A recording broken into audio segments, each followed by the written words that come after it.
Бала катуу ыйлап, ыйынып, беспокойный болгон кезде чыгып кетет ал грыжа.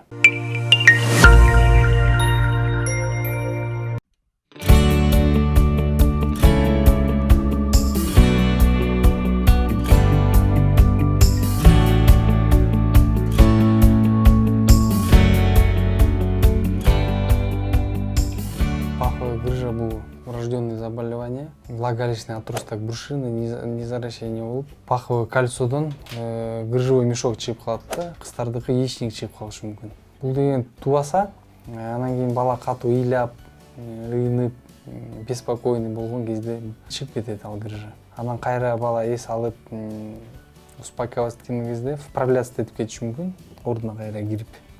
Бала беспокойный болот, кичирээк балдар мисалы ыйлайт, ранний этапка ошондой болот. Анан эгерде уже поздний болсо, рвота, вздутие живота, отсутствие стула и газов. Мындай внешне эле көрүнүп турат грыжа. Баланы биринчи чечиндириш керек, чечиндирип паховый областтарын караш керек. Грыжа ущемленный кезинде көрүнүп эле турат. Мисалы правосторонний болсо, оң жагы паховый областта шишик пайда болуп турат.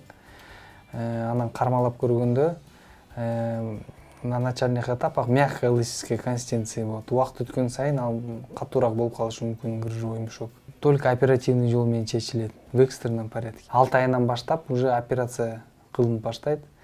6 айга чейин күтөбүз. Анткени 6 айдан кийин бала уже бирке чоңураак болуп, даяр болуп калат операцияга.